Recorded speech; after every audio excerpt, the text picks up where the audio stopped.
안녕하세요. 재무제표 파헤치기 잔돈사냥꾼입니다. 오늘 살펴볼 기업은 주식회사 코웨이입니다.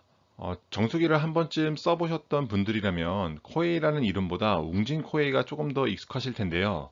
최근에 넷마블이 코웨이를 인수하면서 웅진이라는 이름이 빠져서 현재의 공식적인 이름은 코웨이입니다. 기업을 선정한 이유는 크게 세 가지인데요. 우선 첫 번째로 정수기의 대명사인 코웨이가 국내뿐만 아니라 해외에서도 선전을 하고 있다고 뉴스 기사가 많이 나오고 있습니다. 그에 따른 주가 상승에 기대감이 있는데요.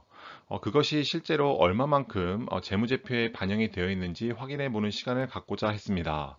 또한 코웨이의 구독 서비스, 지속적인 영업이익 창출에 긍정적인 영향을 미치고 있다는 점도 기업을 선정한 하나의 이유였고요. 마지막으로 최근이 아니라 사실 몇십 년 전부터 환경오염으로 인한 정수기의 수요는 국내뿐 아니라 해외에서도 늘어날 것으로 예상이 되고 실제로 그렇게 되고 있습니다. 코웨이가 정수기뿐만 아니라 매트리스, 그리고 비데 등 여러 가지 환경 가전 제품에 대해서 제품을 확장하고 있는데요. 그에 따라서 국내뿐만 아니라 해외에서도 매출이 증가하고 있는데 그 부문을 통해서 회사의 가치가 얼마만큼 상승될 것인지에 대해서 한번 알아보겠습니다. 우선 본론으로 넘어가기 전에 구독경제의 뜻에 대해서 한번 살펴보겠는데요. 제품이나 서비스를 구매, 소유하는 것보다 적은 금액을 지불하고 일정 기간 동안 사용할 수 있는 방식을 말해요. 그래서 단발성 제품 구매보다 지속적으로 현금 유입이 되므로 기업 입장에서는 비즈니스 모델로 많이 활용하고 있습니다. 예전에는 우리가 윈도우를 구매할 때는 데스크탑을 구매할 때 자동적으로 그 안에 포함되어 있었던 경우가 많은데요. 최근 들어서는 기업에서는 윈도우 같은 것을 얼마 기간 동안 사용하겠다라고 구독을 해서 그 구독료를 내는 형태로 많이 바뀌고 있다고 합니다. 그렇게 됨으로써 기업 입장에서는 지속적으로 현금 흐름을 창출할 수 있고, 그리고 소비자 입장에서는 적은 돈으로 부담 없이 자기가 원하는 기간 동안만 사용할 수 있게 된다는 점, 이런 점이 구독 경제를 최근에 아주 활성화되고 아주 인기 있는 하나의 형태의 비즈니스 모델로 활용되고 있다는 것을 알 수 있습니다. 이번 챕터는 크게 세 가지로 나눠지는데요. 이번 시간에는 오늘 파트 1, 회사 개요에 대해서 살펴볼 예정입니다. 파트 1, 회사 개요입니다. 우선 코웨이는 1989년에 설립된 기업이고요. 영위하는 사업은 말씀드린 바와 같이 정수기, 공기청정기, 비데 등 환경 가전 전문 기업입니다. 2001년에 코스피 유가증권 시장에 상장이 되었고 현재 연결된 대상 종속 회사는 총 8개 회사입니다. 한 개 기업이 작년 7월 달에 신규 연결이 되었는데요. 코웨이 비나라고 해서 비에트남, 즉 베트남에 확장을 하기 위해서 새로 설립된 신규 회사라고 보시면 될 것 같아요. 회사채의 경우도 A2 플러스로 한국 신용평가에서 높은 등급을 가지고 가고 있다는 것을 알 수 있습니다. 사업 부문별 시장 여건을 살펴보기 전에 코웨이의 주요한 제품들은 크게 5가지 라인업으로 볼 수 있는데요. 정수기는 가장 유명하고요. 그 다음에 비데, 공기청정기, 매트리스 등이 있습니다. 회사를 다니시는 분들이라면 회사에 비치된 정수기가 코웨이인 경우가 많이 있으실 거고 비데 또한 코웨이가 사용되는 경우가 많이 있습니다. 정수기랑 같이 구독을 하면은 좀 더 싸게 살 수 있기 때문에 많은 기업들에서 기존의 코웨이 제품을 쓰고 있는 경우라면 같은 제품, 같은 회사에서 사용할 수 있는 코웨이 비데, 코웨이 공기청정기 등을 함께 사용하는 것을 알 수 있어요. 다음은 사업 부문별 시장 여건입니다. 본래 정수기가 사용된 이유는 상수도가 공급되지 않는 지역에서 지표수나 지하수를 정수할 목적으로 개발이 되었다고 해요. 그래서 최근 들어서는 당연히 생활 가전 제품으로 생활 수준의 향상으로 인해서 정수기 사용이 증가 추세에 있다는 것을 알 수 있습니다. 정수기 업체는 100여 개의 업체로 구성이 되어 있고, 코웨이를 비롯해서 뭐 청원아이스, SK매직, 쿠쿠전자, LG전자 등 그 상위 5개 업체에서 약 90%의 점유율을 차지하고 있다고 합니다. 그리고 수질 오염에 대한 인식이 높아지고, 뭐 목돈을 들이지 않고 구입할 수 있는 구독 경제, 즉 렌탈 제품이 등장으로 정수기의 시장 규모가 지속적으로 증가하고 있다는 점은 회사의 호재라고 볼 수 있겠네요. 또한 공기청정기 분야에서도 중국발 황사의 영향, 또 그리고 미세먼지, 또 최근에 들어서는 코로나19와 관련된 뭐 실내 오염과 뭐 대기 오염 이런 것들에 대한 국민들의 그런 지각적인 스탠다드가 굉장히 높아졌고, 그런 관심이 증가에 따라서 요즘에 가정에 공기청정기가 없는 경우는 거의 없죠. 뭐 그러한 영향으로 코웨이에서 생산하는 또 라인업 중에 하나인 공기청정기가 많이 팔리고 있다라는 점은 참고하시면 될 것 같아요. 그리고 경쟁 사항을 보면은 브랜드 인지도가 기업의 제품을 선호하고 있어가지고, 아까 말씀드린 바와 같이 렌탈 제품에서는 메이저 업체의 5개가 시장의 대부분을 점유하고 있다고 보면 될 것 같아요.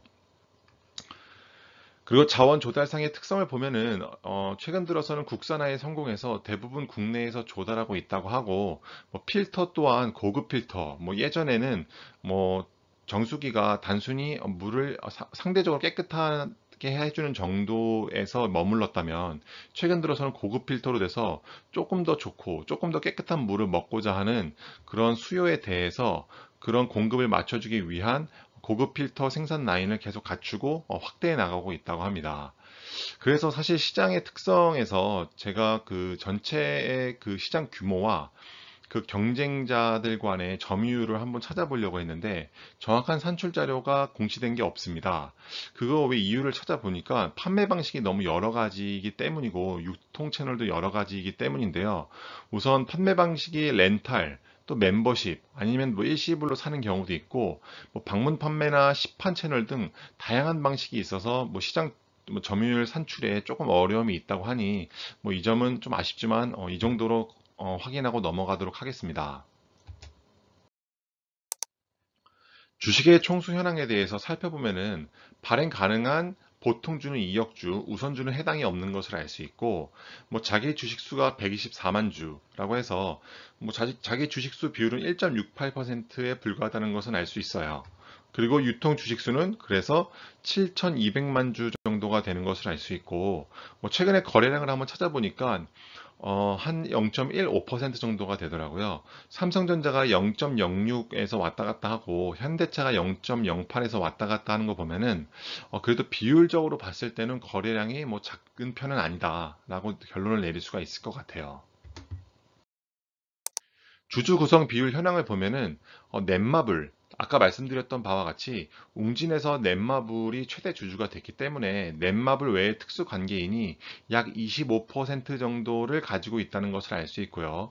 그 다음에 국민연금이 7.27%, 그리고 말씀드렸던 자사주가 1.68%가 비율로 가져가고 있는 것을 알 수 있습니다. 사업 부문별 매출 비중을 보면은 뭐 정수기군, 비대, 뭐 공기청정기, 연수기, 매트리스, 기타 등이 있는데요. 뭐 보시는 바와 같이 코웨이는 역시 정수기가 가장 유명하기 때문에 가장 큰 비율로 매출액을 가져가는 것을 알 수 있고, 그 다음은 공기청정기, 그 다음은 비대인 것을 알 수 있어요. 근데 여기서 가장 눈여겨볼 것은 사업 부문이 렌탈과 일시불 그리고 기타 매출로 나누어져 있는데, 렌탈의 비중이 약 85.2%를 차지하고 일시불이 약 12.80%를 차지하고 있으니까, 아까 말씀드렸던 구독 경제, 즉 저희가 렌탈을 해서 꾸준히 사용하고 뭐 특정 기간 이후에 그만 사용하겠다 하면은 사용을 정리하고 다시 반납하거나 뭐 기계를 사들이거나 하는 방식으로 하는 형태인 렌탈이 85.20%, 다시 말해 절대 다수를 차지하고 있다는 것을 알 수 있습니다. 그래서 코웨이라는 회사는 이 렌탈을 통해서 구독 경제, 즉 지속적으로 이익을 발생시키는 비즈니스 모델 형태로 나아가는 회사라고 볼 수 있겠습니다. 그렇다면 이 코웨이라는 회사의 지역별, 국가별 순 매출액 비중을 좀 살펴보겠는데요. 보시는 바와 같이 국내의 경우는 이렇게 소폭 상승한 것을 알 수 있고, 미국과 같은 경우도 뭐 조금씩 상승한 것을 알 수 있습니다. 더더군다나 마지막에는 아시아 지역인데, 아시아 지역이 가장 큰 폭으로 상승한 것을 알 수 있는데요. 이 빨간색 꺾은 선 그래프가 전체 합계, 즉 지역을 다 합친 순 매출액의 비중의 증가폭을 나타내는 그래프라고 볼 수 있습니다. 그래서 이 왼쪽 위에 표를 보시면 제가 정리한 표인데요. 국내가 약 79%, 2019년도 기준입니다. 그리고 미국이 약 3%, 그리고 아시아가 약 18%를 차지하는 것을 알 수 있는데요. 이것을 2015년도부터 2019년도까지 CAGR, 즉 연간 성장률을 보면은 국내는 뭐 이미 포화된 상태이기 때문에 성장률이 그렇게 높지 않다는 것을 알 수 있고, 미국도 성장률이 뭐 나쁘지 않다는 것을 알 수 있습니다. 근데 아시아 지역을 보면은 뭐 말레이시아 지역, 뭐 베트남 지역이 대표적인데요. 이 지역의 상승률, 영업 순 매출의 상승률이 약 36%나 됩니다.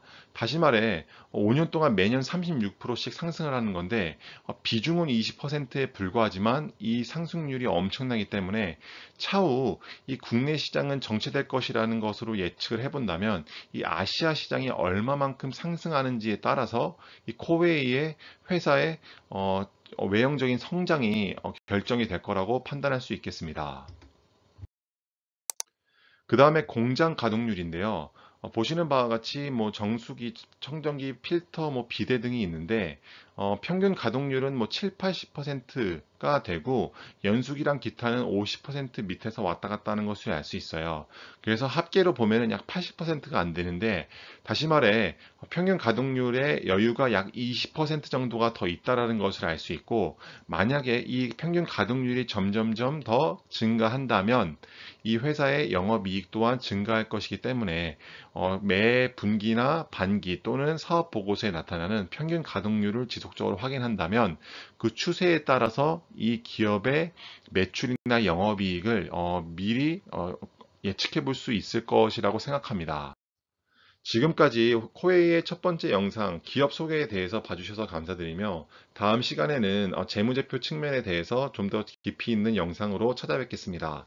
감사합니다.